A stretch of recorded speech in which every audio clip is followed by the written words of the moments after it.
ఎప్పుడూ మన ఇంటి విషయాలను బయట వారితో చర్చించకూడదు. ఎందుకంటే మన అనేవారు కాని వారితో మనం ఈరోజు ఆ సందర్భాన్ని సహించలేక, మనని మనం తట్టుకోలేక షేర్ చేసుకుంటున్నాము అనుకుంటున్నాం.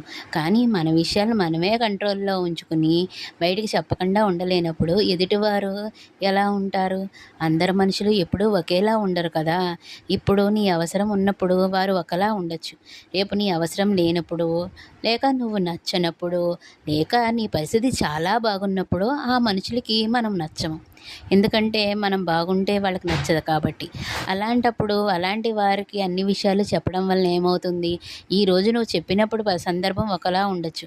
కానీ రేపు వారు అప్పుడు తను ఇలా అన్నది, అలా చేసింది, మీ ఇంటి విషయాలు లేకపోతే మాకెలా తెలుస్తాయి అని బయట నుంచి వచ్చి మన ఇంట్లోనే తగాదాలు పెట్టాలని చూశారనుకోండి, జీవితం ప్రమాదంలో పడేది ఎవరికి? మనకే కదా!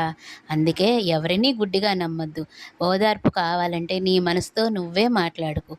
నీకు నువ్వే ఓదార్పు చెందేలా చూసుకో. పరిణితి చెందాల్సింది మనమే కదా! ఎవరితోని సంబంధం లేని వారితో బాధను పంచుకొని, అది ఇంకొక ప్రమాదానికి తీసుకొచ్చేదానికన్నా నీ నుంచి నువ్వే ఓదార్పు కోరుకో. లేకపోతే దేవుడిని నమ్ముకో. ఎప్పుడూ బయట వారిని అతిగా నమ్మకూడదు. ఎందుకంటే వారి బుద్ధి చూపించుకున్నాక మనం అయ్యో! వారిని అనవసరంగా నమ్మాము. ఆ రోజు వాళ్ళకి ఏమీ చెప్పకుండా ఉండాల్సింది.